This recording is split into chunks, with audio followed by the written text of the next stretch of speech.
No nii, Kaupo. Näitus on nüüd avatud olnud alates 21. maist ja peab ütlema, et see on saanud päris palju meedia tähelepanu, et kindlasti ka siin kuulajad on ja ka üks modell astus just sisse. Aitäh. Tervist! Tere! Et on kindlasti ka seda tähele pannud ja ma enne seda tänast õhtut siin vaatasin korraks külaliste raamatut ja lugesin siit, ma ise oled vaadanud seda? Ei ole vaadanud. No võt. Ja siit on alati, ma iga näituse ajal vaatan seda ja loen neid ilusaid sõnumeid ja see on sageli selline, et külastajad märkavad võib-olla isegi palju rohkem kui mina või võib-olla isegi sina. Ja siin on näiteks Ursula on kirjutanud, et need tööd on sügava sisuga pildilood. Kui Ursula nii arvab, siis saan alla kirjutada Ursulale. Ja siis on veel öelnud, ma arvan, et see on vist Tiina, et väga hea tervik, eriti meeldisid need killud, kus märkasin lihtsalt inimest. Ehk siis ta tundub, et väga sügavalt neid töid vaadanud ja kõik see muu on sealt kõrvalt eemaldatud, ehk siis see on, mis tema jaoks on oluliseks olnud.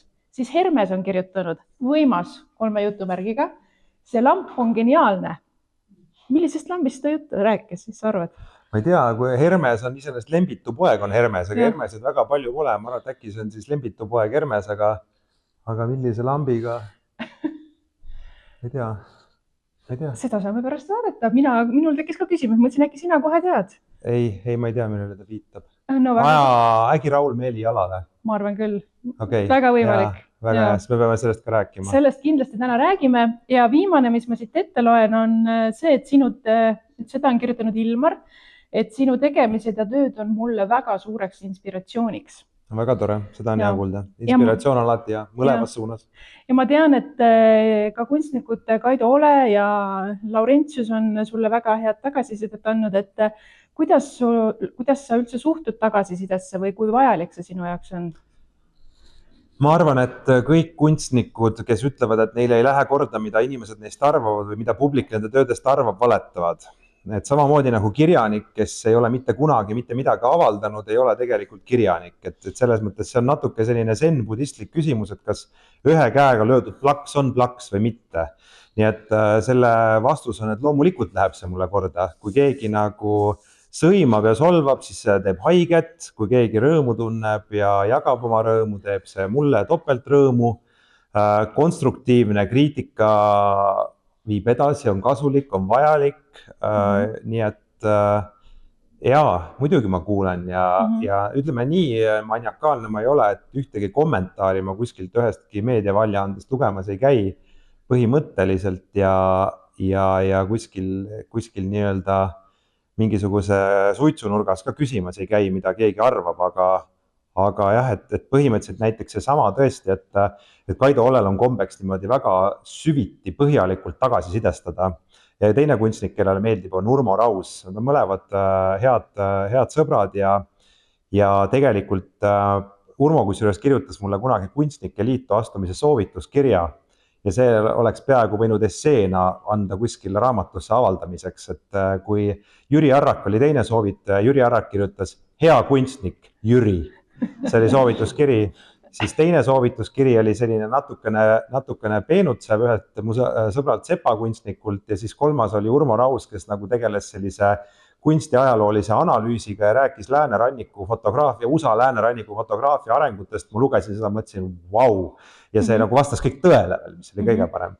Et ühesõnaga tõesti nagu, eks mõne inimese tagasiside läheb ikka rohkem korda kui mõne teise oma, aga üldiselt alati ikka on tähtis, kuidas inimesed tunnevad. Ja lõpuks näiteks see projekt, ma lähen kohe nii nagu süviti kohe nagu teemasse ära, et ega see on ju armastuse projekt, et selles mõttes see aeg, need aastad, mis ma siia sisse olen pannud, ei tule mitte mingis muus valuutas tagasi kui ainult siis vastastikuses sõpruses, armastuses, lugupidamises, koostöös ja mõni padukapitalist võiks küsida, et mis sa selle rahaga siis edasi teed, et kas stuudiorenti maksad või kas süüa ostad poest või noh, siis vastus on ilmselgelt ei. Ehk siis on projekte, mis viivad ainult väga palju raha välja, aga need teised kapitalid on lihtsalt niivõrd väärtuslikud, see sõprus ja lugupidamine ja see inspiratsioon, mida seal juba mainiti. Nii et eks see arveldamine käibki nendes vääringutes. Nii et, jah. No sa oled ise ka öelnud, et see on üks suur kummardus nendele kunstnikele, nende loomingule, nende elule, et seda oled sa lausa väga mitmes intervjuus eraldi välja toonud, et minu jaoks on see võib-olla terve selle näituse ja raamatu üks olulisemaid märksõnasid. Ja kunstiteadlane Mai Levin, ma tean, et see tema ütlemine ka läks sulle väga hinge, kui ta ütles siin neid töid esimest korda nähes, et siin on selgelt näha, et need tööd on armastusega tehtud. Ja see läks tõesti, sest et teades esiteks, kui terav ja kui terane ta on ja kuidas ta vaatas põhjalikult ja kuidas ta tunneb isiklikult ju kõiki neid inimesi, kaasa arvatud neid, kes on lahkunud, siis loomulikult sellise inimese käest kuulda seda on ikka suur pai küll ja tegelikult minnes selle jutu algusesse, mida sa praegu alustasid, et ma arvan, et kogu see nagu dünaamiline põnevus, mis üldse selle subjekti ja siis selle portretisti vahel või nimetame lihtsamalt modelli ja portreteerija vahel on, et tegelikult ju see ongi see peegel, et lõppude lõpuks, mida me näeme ju ainult kahte asja sealt pildi pealt, me näeme seda, kuidas tunneb modell ennast selle portreteerija suhtes ja siis me näeme portreteerijat. Ja midagi muud me sealt ju ei näegi.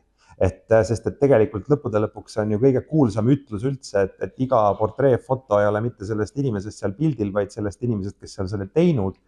Nii et sisuliselt nagu kogu see balansseerimisakt või see tegu kui selline on nagu kõige põnevam ja kõige pingestatum osa sellest üldse ja tegelikult kui see nii-öelda lugupidamine, armastus, sõprus, selline usaldus sealt välja tulevad, siis ega sellega ongi see kvintessents või see asja tuum ju edasi antud, et ülejäänud on kõik lihtsalt, et kas me oleme pannud sinna objektile, pannud sinna taustale maali või ateljee või on see värviline või on see mustvalge või oleme me sinna loonud mingisuguse uue narratiivi, mis võib olla väga subjektiivne ja täiesti pildi autori poolt välja mõeldud ja ei pruugi sugugi mitte vastata tõele. See on üks kõige ilusam fotograafia müüt üldse, et fotograafia justkui tegeleks tõega.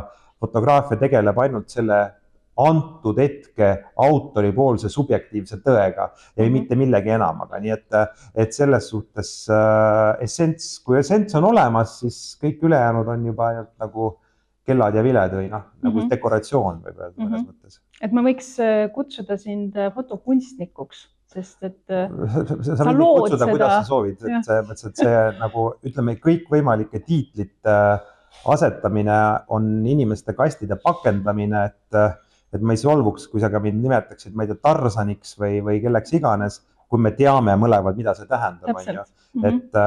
Et jah, loomulikult, et me peame jälle definitsioonis ju kokku leppima, et mis loom see kunstnik siis on, eks ju, et jah, et teose ma teen ja keegi ostab selle teose ära ja teos pannakse seina peale, ju ma siis olen kunstnik, kui soovite tehniliselt defineerida ja lihtsalt sõna fotograaf antud juhul viitab sellele meediumile, mida me siin kasutame. Aga kuna ma olen ka ruumilisi objekte teinud ja muid asju, siis ma nagu sellel hetkel ma ei kanna seda fotograafi mütsi, siis ma kannan lihtsalt kunstniku mütsi. Arusaadav. Kohe läheme ka selle sama raamatu ja näituse juurde lähemalt, aga võib-olla sa tutvustad ka siin selle publikule seda, et kust sa üldse pärit oled, et kui me päris algusesse läheme. Kus ma pärit olen? Midagi huvitavat ei ole. Tallinnast, minu vanemad on seal, näete, nemad on mind teinud, istuvad seal triibulise särgiga on isa ja emal ma ei näe, mis seljas on. Ja nii lihtne see ongi, et Nõmmelt olen pärit ja väga huvitav on see, et mind nagu hästi tugevalt tõmbab looduse ja ka mere ja metsa mõlemad poole tegelikult nagu täitsa niimoodi isegi lõhki rebitult, et linna poole mind enam viimased paarkümmend aastat üldse ei tõmba. Ja tegelikult ütleme sünnipäraselt ma ei ole kuskil nii-öelda, ma ei tule kuskilt sügavast metsalaanest, et ju see tuleb geenidega kuskilt kaugematest generatsioonidest, võib-olla tuleb üldse mingi kiviaegne DNA, lööb välja vahepeal, et tahab koopa mehe DNA. Nii et selles suhtes jah, selle päritolus ma nüüd ei saa mingi siniverelisusega siin ärbelda ega midagi väga väga põnevat välja tuua selles osas. Aga ometigi oled sa öelnud, et osati sellised nii-öelda killud, viivad või sellised mälestushetked selle näituse sünniks ka sind lapsepõlve? Absoluutselt väga olulised, et selles mõttes, et kui te nüüd mõtlete, ma näen, et ütleme, siin on osa inimesed on nii palju nooremad, kes ei tea, millest ma räägin, aga kui te kujutate ette ühte pruuni sektsioonkappi, siis me kujutame ette umbes kõik sama asja ja meie elutoas oli selline hiigelsuur pruun sektsioonkapp, mille ees oli pruun diivan ja ma ronisin pisikese poisina kõigepealt diivani peale, siis ma ronisin diivani seljatoe peale, et võtta ülevalt kõrgest sektsioonkapi riiulist alla kõik kunstiraamatud ja seal kõrval olnud kõige suurema artefakti raamatu nimega Koer, mis oli ilmselt tiraažis umbes 1 miljon, sest et see oli kõikide inimeste kodus parimal juhul isegi 2 eksemplaris. Ja kuna tollel ajal ei olnud võimalik meelt lahutada telefonide ja arvutite ja muude asjadega, siis need raamatud, neid ma lappasin ja see mulle võttis aega umbes 30+ aastat, et aru saada, et palun väga, see kerkib nüüd kõik pinnale. Ja need samad kunstnikud, kes seal olid nendes raamatutes, need samad Aili kivid, need samad Toomas Vindi ideaalmaastikud, Laapini ja Rauli graafikad, need olid seal kõik olemas ja nüüd, kui ma saan nende inimestega kokku, teeb mu aju oma kuskilt taga sahvri ukse lahti ja võtab sealt selle välja. Loomulikult aju on selline nagu müstiline nagu mehhanism, et ta ka genereerib ise. Ta võib mulle tõena serveerida midagi, mida tegelikult ei juhtunud. Aga ma olen üsna veendunud, et see, mis ma praegu teile rääkisin, et see juhtus tegelikult ja seda ei juhtunud mitte üks kord, et ta juhtus tihti. Ja see oli suurel määral tegelikult igavuse peletamine. Ega ma ei vaadanud, ma ei olnud mingisugune 6-aastane või 5-aastane Mozart, kes vaatas kellegi nagu maale ja siis analüüsis neid. Et absoluutselt mitte seda, ma peletasin igavust neid raamatuid vaadates, aga see on niivõrd põnev, kuidas nagu nende inimestega kohtudes mind on vallanud juba neid esimest korda kuskil vahet, kas või mõnel näituse avamisel sõnu vahetades, mind valdab mingisugune poolalateadlik äratundmine. Ma justkui, võib-olla see on see Ivo Linna sündroom lihtsalt, et kõik inimesed arvavad, et tunnevad Ivo Linnat, et need kunstnikud on ka kõik nii kuulsad ja mina olen üks, kes ka arvab, et justkui ma siis tunnen seda inimest, ma ei tea seda. Aga ma arvan, et see on ikkagi see, et mul on kuskilt see kübeke kaasas, millel ma nüüd lasen siis kasvada millekski. Ma usun, et see on väga oluline ja see tegelikult on ju ka teaduslikult tõestatud, et see, millise visuaali keskel sa lapsepõlves üles kasvad, see väga tugevalt mõjutab sind ka tulevikus. Et kui ma enda lapsepõlve peale mõtlen, kuidas minu vanaisa kogus maale, ikoone, portselaninõusid, siis tänapäeval ma ei kujuta ette, et ma läheks kuhugi kellelegi külla ja siis tal on seinad paljad, et see on minu jaoks nii võõras ja ma arvan, et see tulebki juba see, et ma olen beebist saati selle sees üles kasvanud, et täpselt ka sinul siis, ma usun kindlasti. Aga teine, millega sa juba varasest noorusest tegelesid, oli muusika ja see on sind siiamaani saatma jäänud. Jah, ütleme, kui nüüd jätta see varane noorus kõrvale, et mitte liiga pikaks minna jutuga, siis minu nagu see töö, mis mind tegelikult toidab, on see, et ma töötan klassikalise muusikaartistidega üle kogu maailma ja selles valdkonnas ilma üldse ärplemata, aga et mul on üsna tuntud ja mulle tulevadki tööpakkumised niimoodi, et ma olin just 8 päeva töötasin ühe orkestriga Berliinis, järgmine orkester on Antwerpenis, siis on üks dirigent Londonis, siis on tagasi Berliinis. Et see on see portreetöö on nagu minu, nimetame seda selliseks päevatööks ja tegelikult on see ju kõik see sama, aga mis on see tohutu erinevus? See erinevus seisneb selles, et seda tööd tehes, millest ma praegu räägin, on alati klient ja eesmärk. Ehk siis see, et ma ei saa öelda, et jah, te peate maksma nii palju, ma ei tea, 1000 eurosid ja siis ma vaatan, mis ma teen. See ei käi niimoodi. Ehk siis ma tean, et meil on vaja plaadikaant, meil on vaja ajakirjakaant, meil on vaja sinna, nagu on Estonia teatri peal need suured, meil on vaja sinna plakatile midagi, meil on vaja kuhugi ajakirja midagi. Ehk siis ma töötan väga sihtotstarbepäraselt ja väga kaalutletult, sest ma tean, mida on tarvis teha ja siis ma kombineerin seda oma loomingulise mõtlemisega ja oma visiooniga. Et ütleme, kui ma kedagi portreteerin, nüüd see on ühisosa, see oli nagu erinev osa, nüüd tuleb ühisosa. Ühisosa on see, et kui ma kedagi portreteerin, siis ma alati loon endale selle inimese kohta müüdi. Ehk siis mul on tarvis seda, et ma justkui teaksin, mis või kes see inimene on ja see võib olla täiesti vale pärast, see on täiesti subjektiivne müüt. aga mul on seda tarvis, sest ma hakkan seda muinasjuttu või seda müüti oma piltidega jutustama. Ja kui ma nüüd olen nagu oma heas turvalises tegutsemiskeskkonnas, siis ma selle tegutsemise ajal hakkan seda müüti nagu mudima ja murdma ja võib-olla ma avastan, et ma olin endale joonistanud nagu mingi tohutu kujutise ja see reaalsus on päris tühi. Ja siis võib juhtuda, et ma tulen nagu väga madalate ootustega ja ma leian, et see reaalsus on siiski palju huvitav ja ma saan kaevata seal edasi. Et see ikkagi seesama inimeste vaheline pingestatus kõige paremas mõttes, mitte nagu halvad pinged, vaid hea pingestatus on see, mis mõleval juhul seda minu töömeetodi nagu juhib, nii siis, kui ma töötan muusikutega, mul on väga selge eesmärk, või kui ma töötan kunstnikega või kirjanikega või metsameestega, või näiteks mul oli üks suur selline sotsrealismist inspireeritud näitus Kaevur, mis oli suure sellise installatsiooniga Jõhvi kontserdimaja saalis, siis ma töötasin nende kaevuritega täpselt samad põhimõtted järgides, aga lihtsalt selle vahega, et loomulikult mul ei olnud võimalus tegelikult isegi kunagi teada saada mitte midagi enamat kui ainult see müüt, mille ma olin ise loonud. Ehk siis mulle jäigi lõpuks ainult see müüt, sest et ma ei proovinud avada neid kui isiksusi, vaid ma lõin nende ümber justkui mingisuguse kujutluse või müüdi, millest see näitus rääkiski. Aga siin selle näituse puhul sa oled ka maininud, et sa tundsid ennast lõpuks täiesti vabana, et sul ei olnud, keegi ei kirjutanud mitte midagi ette, see oli sinu täiesti selline kunstiline projekt, kus keegi midagi ette ei öelnud. Just, et see ongi nüüd see võib-olla selle kaheportreteerimise siis kõige suurem vahe, et lõppude lõpuks ju, kui ma teen ka seda tööd, ega ma ju kuulan alati mingit oma sisemist häält, aga selles suhtes, et ma ei ole mitte kunagi tegelikult teinud, ma ei ütle kunagi, sest et siin võivad olla mõned üliüksikud erandid, ma ei ole kunagi teinud mitte ühtegi portreed, mis minu arvates ei oleks ilus ja ei esindaks seda inimest. Et ma ei taha kedagi pildistada nagu esteetiliselt koledamaks, ma ei taha kedagi pildistada nagu rääkida mingisugust lugu, mida seal ei ole. Nii et selles mõttes see minu taotlus on üsna niisugune lihtne või süütu, et ma ei lähegi nagu otsima midagi, ma ei lähe konflikti otsima, ütleme siis niimoodi. Et näiteks, kui ma vaatan pressiportreesid, siis väga tihti pressiportree ainult konflikti otsimisel põhinebki. Ehk siis nagu press, üleüldse kogu press tänasel hetkel põhineb suurel määral, et kõigepealt anname natuke kommi, siis anname ruttu soolas, siis paneme vitsaga ühe laksu, ehk siis, et kogu su aju on nagu nii suures segaduses, sest et see, mida nagu meedia sulle nagu kommunikeerib, on üks tohutu suur vastuolu ja pilt peab ju kandma neid samu väärtusi, mida see meedia ise kannab. Nii et selles suhtes meedias on vahel küll väga häid portreid, väga võimsaid tabamusi, aga see ei ole nagu see viis, kuidas nad töötavad, et see on nagu teistsugune viis. Nii et jah, et ühest küljest on suur vabadus, teisest küljest on nagu justkui suur vastutus nagu nende inimeste ees kui ka iseenda ees, sest et mul ei ole seda turvavõrgustikku, et ma tean täpselt, mis pilti ma lähen tegema.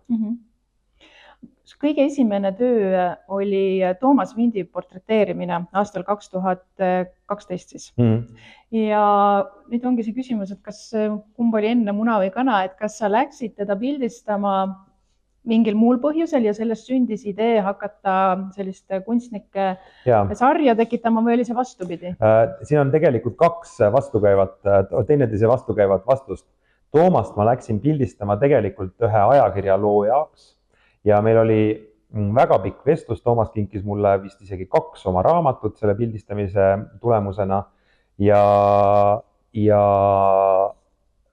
nii oligi.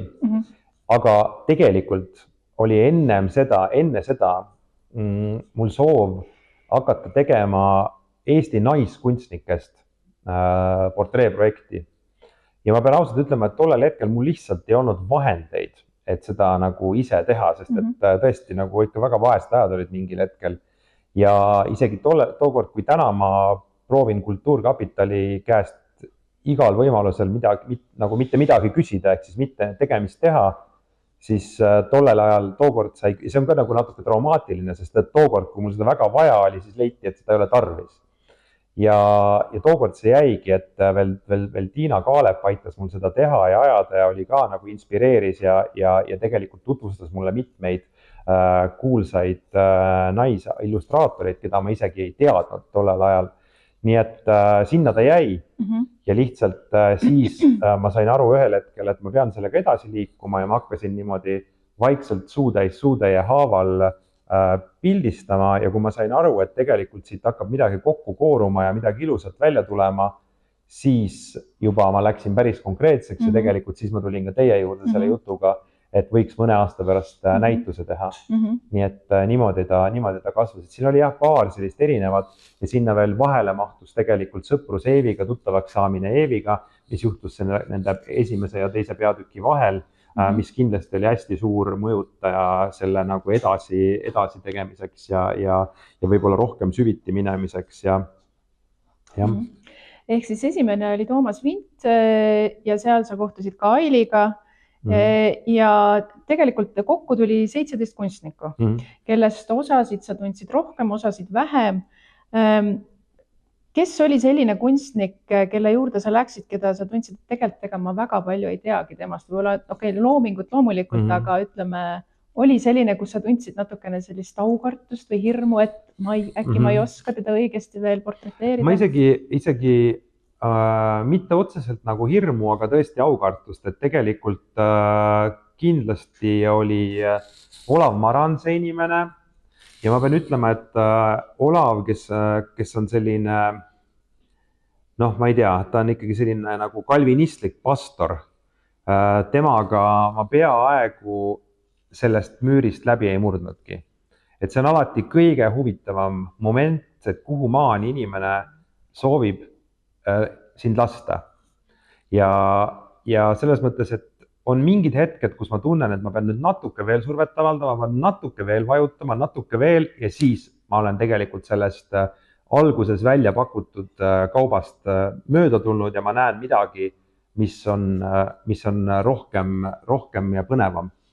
Ja teine inimene, kes mul oli ülimalt sümpaatne, aga lihtsalt kuidagimoodi nii suur nagu mitte aukartus ei ole õige sõna, aga nii suur austus oli Loola Liivat.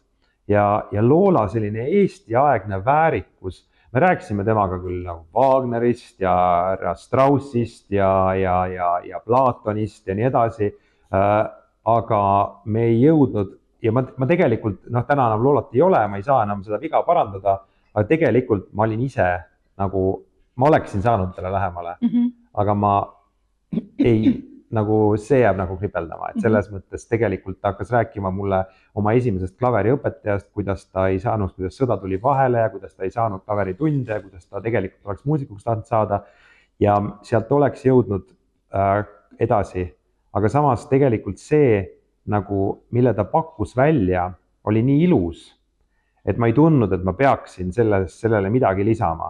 Et kui te seda pilti vaatate, siis seal pildi peal on näha, kuidas ta on valinud, esiteks ta on valinud täpselt Platoni koopateemalise maali, ta on pannud sarnases koloriidis kampsuni selga, isegi huulevärv on läbi mõeldud, nagu see kõik on tegelikult tema poolt paika pandud, et ta niimoodi nagu väga vaikselt oli selle juba ära orkestreerinud.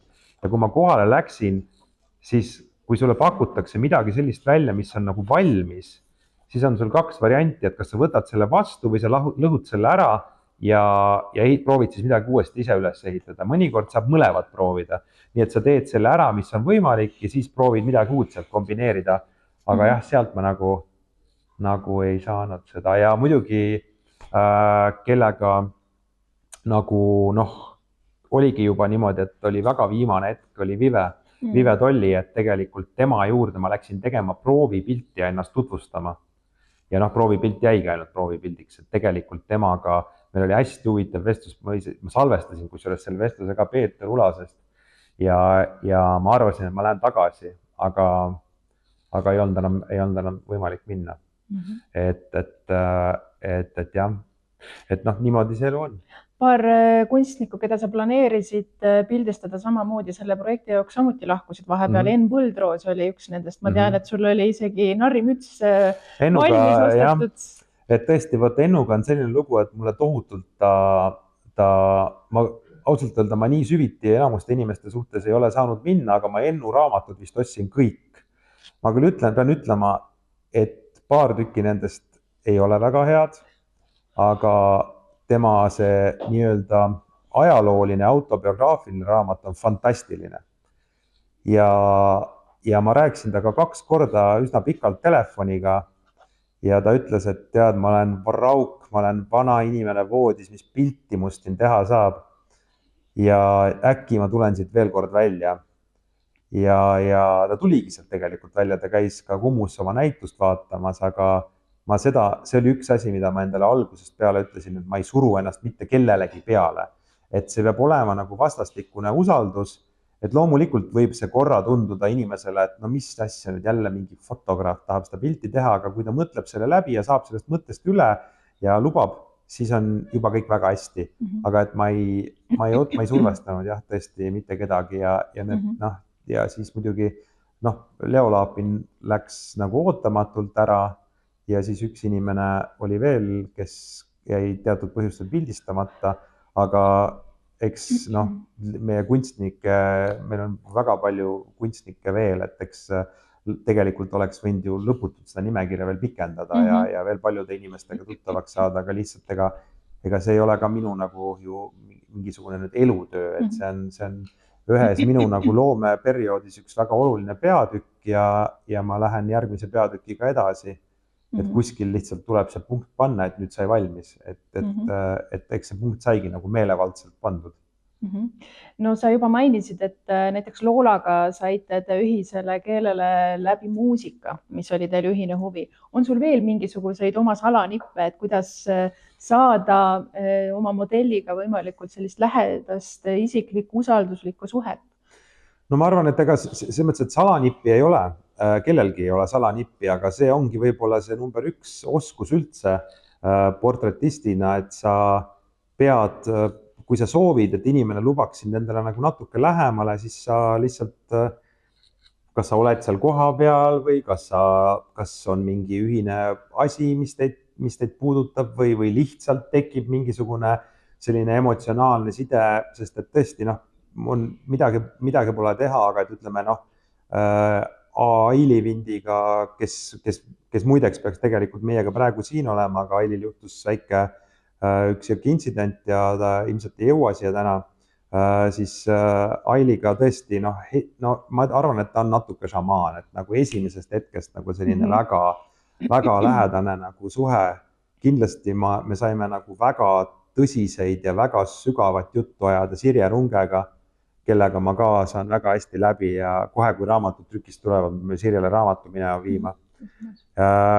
Siis tegelikult mulle hästi-hästi läks hinge ka Herald, sest et Herald ei ole selline inimene, kellele sa nagu pääsed nagu inimlikult niimoodi lähedale nagu näiteks Ailile, kes ise teeb sulle nagu värava lahti ja laseb sind endale lähedale. Nii et ühesõnaga, see on jah huvitav ja muidugi et see, et me Eeviga koos tegime näituse ja see võib-olla kõige ägedam lugu üldse oli see, et ma räägin vist selle loo ära, meil on nii palju aega, et ühesõnaga, kui me Eeviga näitust tegime, siis Eevi, kes oli siis tollel hetkel 90 või 91-90 vist, hakkab rääkima nagu nii muu hulgas jutu sees, et ma ikka mõtlen, et tahaks veel reisida, et millal siis veel, kui mitte praegu, ja siis mõtlen, nojah, et 90 aastaselt tõesti, et millal siis veel, kui mitte praegu ja siis jätsin selle jutu sinna kohta ja siis järgmine kord saame jälle kokku, see oli just näituse ettevalmistusperiood, kus meil oli kogu aeg nagu vaja kohtuda. Eevi hakkab rääkima, tead, et 80-ndal ma illustreerisin selle Kreeka müütide raamatu ja tead, Moskvas siis öeldi, et ma peaks nagu Kreekasse saama, aga muidugi ma ei saanud kunagi ja sa vist käid seal Kreekas ja sul on seal vist tuttavad inimesed ja nii ja on jah.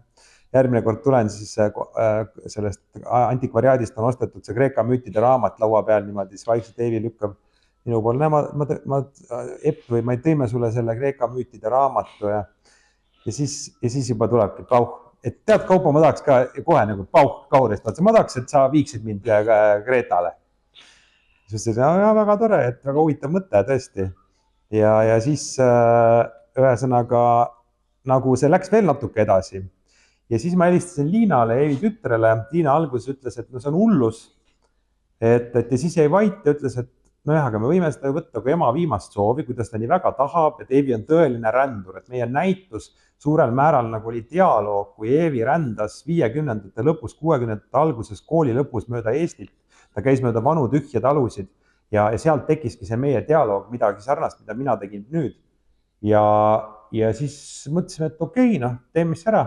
Ja läksimegi, Liina võttis siis Eevi ja läksime Gretale ja tegime peaaegu kogu Gretal ringi peale Eeviga ja Eevi oli nagu vaimustuses ja selles mõttes, et oskaks ise 91-aastases magada 11-ni hommikuti, siis süüa igalt poolt ainult natukene kõige paremaid palu nagu linnukene niimoodi nokkida, palun tellige mulle veel siit seda ja siis olla nagu vaimustuses pidevalt sellest ja valgusest ja nii edasi, et see oli nagu imeline, et tegime selles mõttes, et see kõlab kõik nagu nii nagu natuke nagu mingisuguse raamatu müüdina, et ausalt öelda isegi ei usu, et see päriselt kõik aset leidis.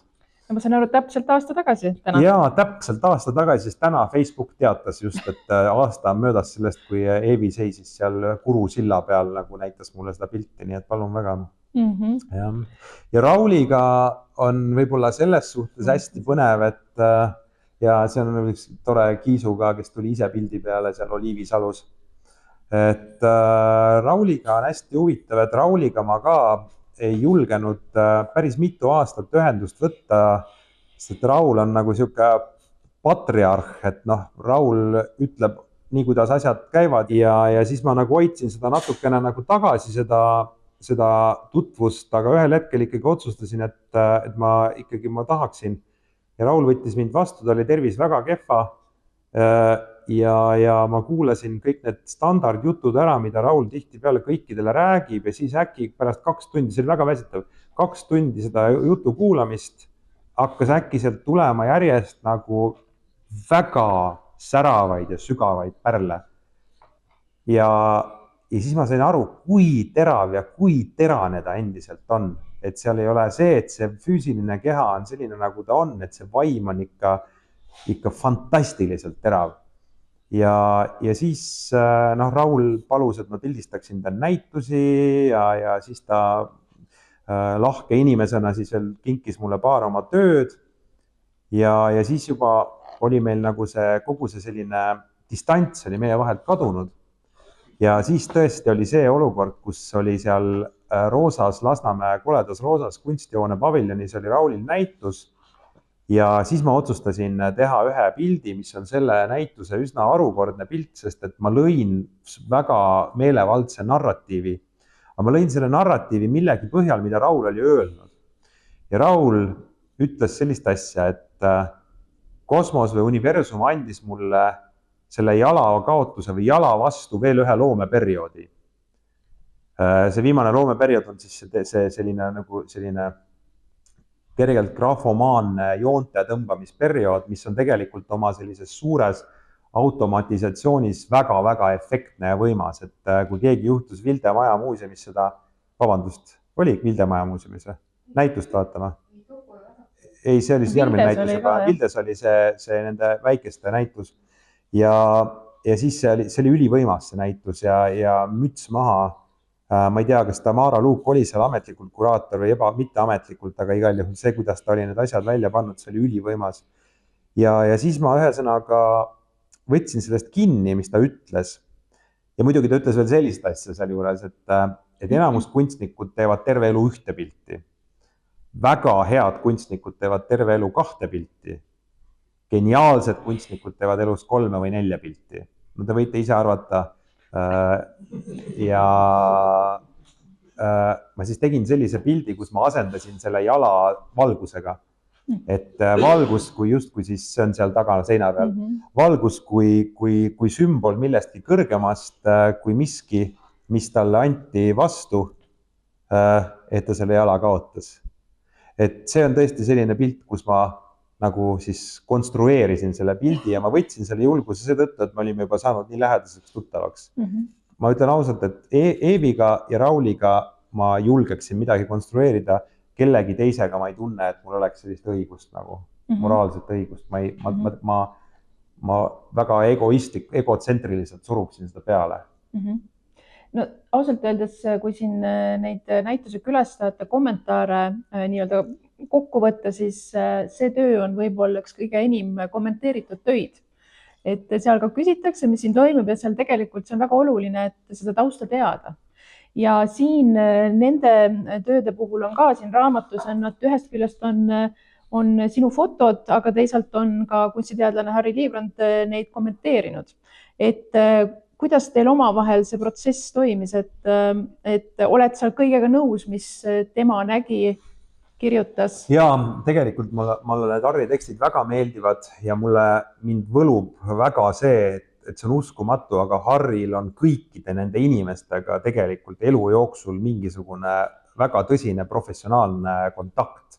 Kas ta on kureerinud, kas ta on kirjutanud näituse teksti, kas ta on kirjutanud arvustust, kas ta on viinud näitust kuhugile välismaale, et tegelikult ja Harri võttis sellise nagu ametliku kunstiteadlase mütsi peast ära ja kirjutas sellise nagu inimesena need tekstid. Nii et iga autori kohta, iga kunstniku kohta on selline lühikene nagu biograafia, minibiograafia ja siis see teine tekst, mida võiks võrrelda justkui pintslilöögiga, mille see Harri on sinna raamatusse siis pannud. Ja selles mõttes siin selles raamatut kui lugeda, siis ongi, et üks annab sellise kunstnikust sellise üldise ülevaate üks osa ja teine on tõesti see, et keegi teine, kes täiesti eraldiseisvalt sinust tegelikult ta ju kirjutas, kommenteeris see, mida tema seal näeb. Ja minu arust on siin päris huvitavaid selliseid märkusi, mida sa oled ise öelnud, et ma ise ei märganudki seda. Ja see, ma ütlen seesama asi, kui keegi vaatab pilti ja näeb midagi, mida ma olin mõelnud, siis ma olen eriliselt õnnelik, sest et kui see on nagu kuidagi nagu nende kihististe alla peidetud ja keegi selle sealt üles leiab, siis ma olen eriti õnnelik. Aga kui keegi vaatab pilti ja näeb midagi, mida ma ei mõelnud, siis ma olen samuti väga õnnelik, sest et tegelikult lõppude lõpuks ju on kunstiteose, minu jaoks üks kunstiteose ülim definitsioon see, et seda on võimalik, ta on elus aegade lõpuni, ta on elus nii kaua, kuni on üks silmapaar, kes seda pilti vaatab ja nii palju, kui on neid silmapaare, kes seda vaatab, võiksid seda pilti tõlgendada sellisel nagu moel, nagu nad parasjagu heaks arvavad. Miks on ka üks põhjus, miks ma ei arva, et peaks olema ilmtingimata piltidel nagu alati pealkirjad ja allkirjad ja et väga palju peaks olema räägitud ja lahti kirjutatud, et ma tahaks nagu uskuda, et iga vaataja nagu leiab selle oma pildi, aga muidugi ma pean ütlema, et ma natukene nagu võitlen tuuleveskitega, sest et iga kord, kui ma mingi pildi taga midagi räägin, siis tuleb keegi ja ütleb, et issand, kui hea, et sa rääkisid, nüüd ma sain aru. Aga tegelikult ju ei ole päris nii. No olgem ausad, Milla Palett, Rauli viimane Mesitaru, Vello Kadakas, need tegelikult on sellised, et nad mõjuvad visuaalselt väga efektsetena, aga kui sa räägid selle loo sinna taha, siis minu arust see annab talle veel selle ekstra väärtuse juurde. Jah, no need nii-öelda objektipildid, nendel kõikidel on hästi selline, kuidas öelda, selline impressiivne tagamaa, et ma näiteks seal toas on Tiidu kittel, et ma ei tea, Tiit, kas sa ise mäletad umbes, kui vana see kittel on, mitme aastakümne värvid on seal kitli peal. See on täiesti nagu mingi metafüüsiline artefakt, mis on nagu tuleb läbi aastakümnete. Ja ega ma ju ei teadnud, et see sul seal ripub, eks ju, aga ta lausa küsis enda pilti nagu. Ei mäleta. et samamoodi, Rauli Mesitaru on võib-olla, jällegi me Raulist nagu nii pikalt rääkinud, aga Raul oli mesinik. Raul teenis enamuse oma rahast siis, kui tema töid ei ostetud mesinikuna. Ja Raul samuti juba Vene ajal korraldas selliseid tuleperformanceid või tuleshowsid. Ja siis ma kinkisin Raulile ühe teose, mille ma pühendasin talle. Selle nimi on Raulile laulu lindudelt.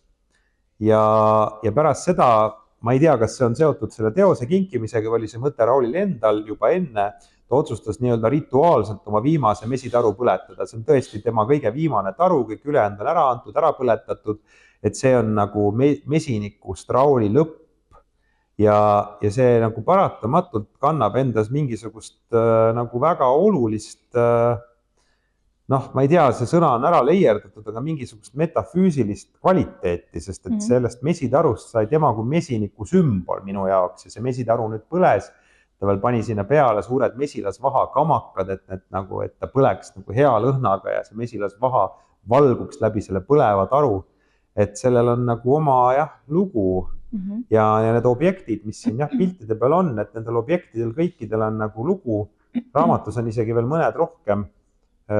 Kas siis ma ütleks, et see on lugu, mis seob kuidagi moodi läbi mingi eseme või koha mind kunstnikuga võib-olla siis.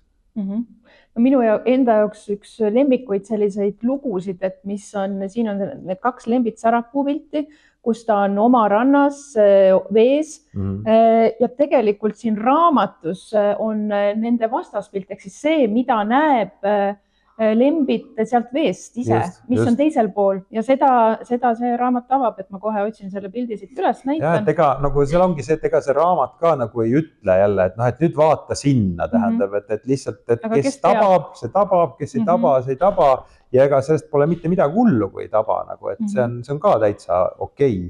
Aga et jah, et tõepoolest, et see Lembit, ma viisin Lembitu ujuma sinna, kus ta alati on ujumas käinud.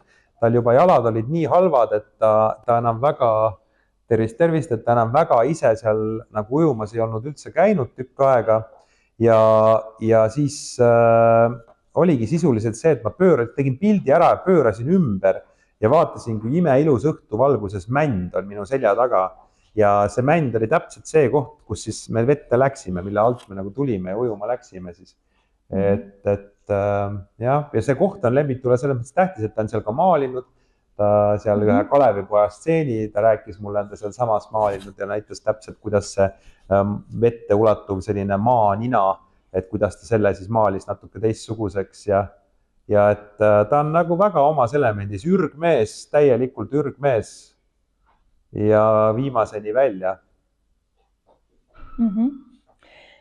Ja tegelikult me siin võib-olla päris kõiki töid ei jõuagi läbi arutada, aga mida alati küsitakse ja ma tean, mida mul on alati väga põnev kuulata, võib-olla ei olnud see üldse selle projektiga seotud, aga kuna sul on see karjäär väga pikk olnud juba, et kas tuleb sul meelde mingi selline väga eriliselt, ütleme nii, pekki läinud photoshoot, kus kõike oled planeerinud ja täiesti teistmoodi läheb. Teate, üks asi on, kui midagi läheb tõesti nagu täielikult pekki, siis ma ei taha neid asju mäletada, sest need on minu jaoks väga traumaatilised.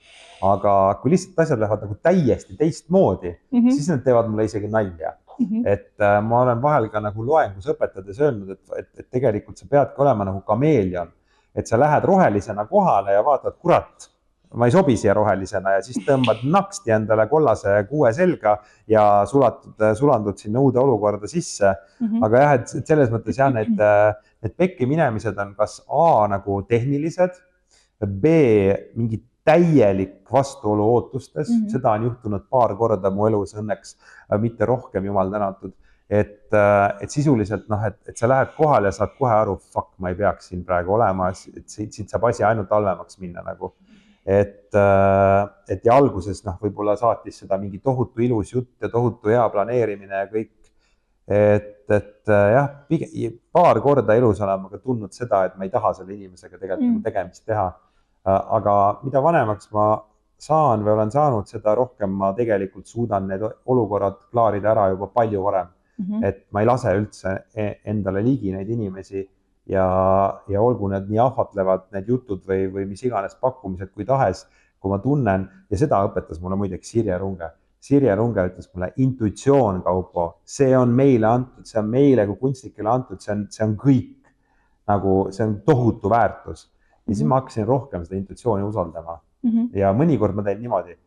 Intuitsioon ütleb mulle praegu ei, aga kuna see rahasumma, mis pakutakse nii, ja siis ma võtan selle lahti vastu. Ja nüüd ma tahan näha, kas intuitsioon, kas see valetas mulle või ei valetanud mulle.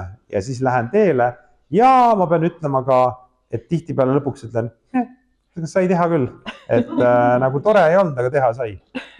Väga tore. Mis see tulevikuprojektid on, mis see mõtted on? See näitus on tegelikult, ma praegu nagu mõtteliselt mul on selline 3 näituseline kunstnike kaar. Järgmise näitusega ma juba tegelen vaikselt, nii et sellest te kuulete, mis on ka kunstnike näitus. Ja 3. on kaugemas tulevikus. Aga mulle meeldib niimoodi, et mul need kaared jooksevad nagu alati risti. Ehk see tähendab seda, et mingi asi hakkab lõppema, siis ennem kui ta hakkab päriselt lõppema, ma pean kindlalt juba uue asjaga tegelema. sest et nagu sa ise liiga hästi tead, et see lõpufaas, kus näitus hakkab valmis saama või raamatuid ei tule õige kogus või mis iganes, siis see on ainult tohutu stress. Tekib siuke tunne, et miks ma seda kõike teen, ma ei taha seda kõike teha, mul ei ole vaja seda kõike teha, see on jama kõik. Ja siis, kui sul on mingi järgmine hobune on juba nii-öelda marule aetud ja päitsed pähe pandud, siis saad lihtsalt selle järgmise hobuse selga hüpata ja tõmmata minema. Ja nii ta on jah, et ma töötan nagu päris mitme liiniga praegu, ma töötan ka oma selle puude temaatilise liiniga praegu kogu aeg edasi. Ja et jah, selles suhtes on ja loomulikult muusikutega, kus väga inspireerivaid põnevaid inimesi on olnud viimasel ajal. Ja nii ta on jah, et selline, eks see vabakutselise töö on siukene, et vist on nagu tähtedesse kirjutatud, et ega ta liiga mugav nagu ei saa olla, et see ongi see hind, mida sa selle vabaduse eest maksad. Et ikkagi kogu aeg on nagu see, et natuke, et kas natuke liiga palju, kas natuke liiga vähe, mis homme saab, oi, miks mul ei ole raha piisavalt palju arvel, oi, miks ma seda tegin, issand, miks ma üle panin sellega, miks ma jälle seda teen, et see nagu mingi rahutus on nagu kogu aeg ikkagi sinna sisse kirjutatud. Et ma arvan, et see on jällegi see kosmosesse tasakaal, et kui sa nagu väga rahul ja väga chill oled, siis ega sust nagu ei ole nahka ka väga selle nagu kunstnikuna nagu tegutsema, et kui kõik on liiga turvaline ja liiga hästi. Aga vähemalt on see, et sina kappad juba edasi järgmiste projektide juurde, aga see näitus, need inimesed on igaveseks talletatud siia ja ma arvan, et ka see raamat on sama väärtuslik, võib-olla väärtuslikumgi veel ka 50, 100 ja 150 aasta pärast, et selles mõttes sellised projektid on väga tänuväärsed ja suur aitäh sulle kogu seda projekti algatamast, seda läbi viimast. Minu jaoks on see küll väga-väga oluline raamat. Suur tänu ja see kõigepealt nagu aitäh, et sa selle näituse ja et te kõik selle näituse siia võtsite näidata. Aga ma arvan, et selle esimese poolega ma olen nõus ja lõppude lõpuks, nagu me tegelikult jutu sees ütlesime, et see oligi austusavaldus. See oligi nagu selles mõttes, et minu positsioon oligi nagu alt üles ja ma teen seda rõõmuga. Et on mingid teised projektid, kus ma ei võta sellist positsiooni. Aga see oli nagu, inglise keeles on see hästi ilus sõna on humble, et eesti keeles nagu sellist väga head tõlget ei ole, et nagu on, ma ei tea, tagasihoidlikkus või alandlikkus või mäletan veel mingisugune väga tasane on veel pakkunud üks kirikuõpetaja selle nagu tõlkeks, et aga see humble suhtumine nagu kõikide nende inimeste suhtes, see on väga tore, et seda on nagu tore teha. Et selline inimeste vaheline nagu hõõrdumine sellisel juhul jääb peaaegu nagu ära. Et ühesõnaga, ma arvan küll, et see projekt jääb pikaks ajaks Eesti kultuurilukku. Need inimesed on ennast niikuinii kõik Eesti kultuurilukku kirjutanud ja nüüd me oleme siia ühe kihistise veel juurde kihistanud, et seda põnevam ta ju on. Aitäh sulle selle eest! Aitäh kõikidele!